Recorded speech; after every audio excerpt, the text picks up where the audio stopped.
Hello everyone, I will be discussing the Mariel Boatlift.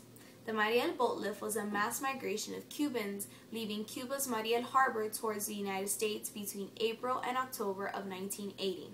Now this was primarily caused by an economic downturn that Cuba was experiencing at the time. So Fidel Castro, along with other Cuban Americans, decided to create this boat lift and transport any people that wanted to leave Cuba, transport them over to the United States.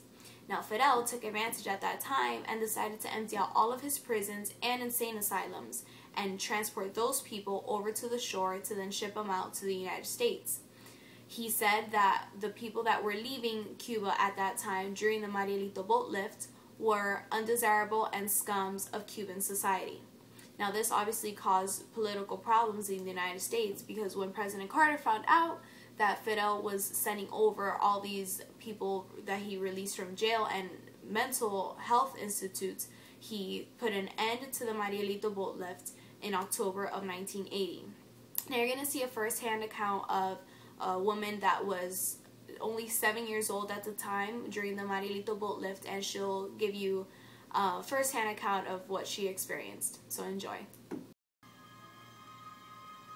I was 7 years old. I had just finished the second grade in Cuba. We left in the summer of 1980. We left in late May.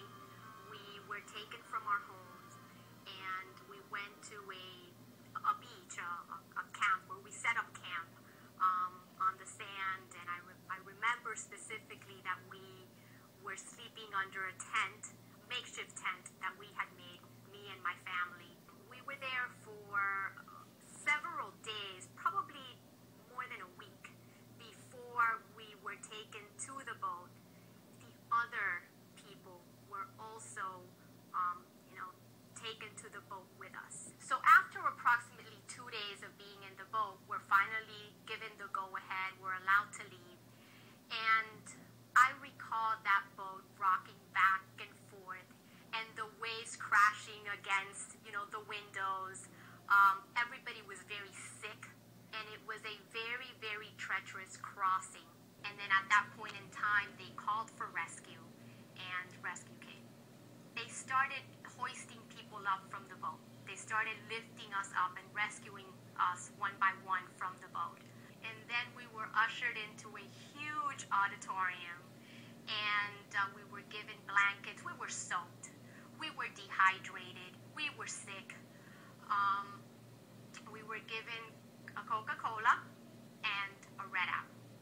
I recall having it in my hand and looking at it and asking my mom, "What is this?"